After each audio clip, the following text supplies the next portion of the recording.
Hey, how y'all doing? I got a quick takeaway for you found in Romans chapter 13, verse number 1. Let every soul be subject unto the higher powers, for there is no power but of God, and the powers that be are ordained of God. What Paul's talking about here is government. Okay? In essence, you're talking about government means you're also going to be talking about politics. And the Bible has a great deal to talk about politics. Now, I realize there are people who say, you know what, the preacher has no business being up there behind that pulpit talking about politics, talking about government. Where do you get that notion from? Okay. Paul, he's a preacher, an apostle, writing a third of the New Testament. He's talking politics.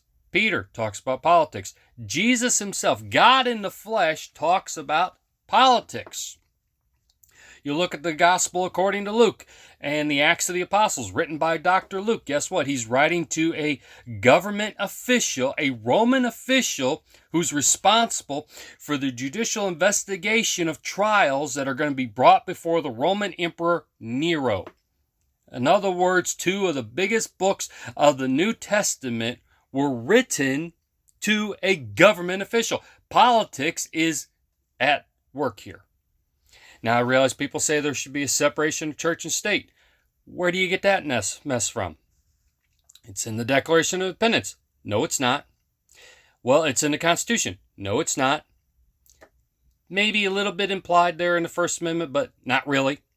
Separation of church and state came about because there was a group of Baptist ministers who got together, wrote a letter to Thomas Jefferson. We're worried that this new federal government is going to take over the church like the Crown did over there in Great Britain.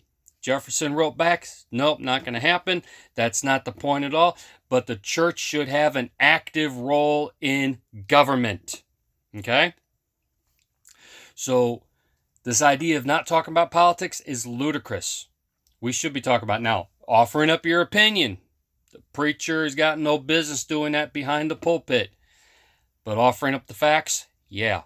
Talking about the facts, yeah. Jesus at his trial there, he didn't answer anybody when they gave opinion. He didn't answer anybody when they lied. But when facts were brought up, he answered. We should talk about it. The reason why that people get offended when you start talking about politics, because they've been taught you don't talk about politics. And they don't understand. That's how you learn, is when you talk about something. So, go ahead, talk about it. Stop getting cranky because somebody does talk about it. Just a quick takeaway for you.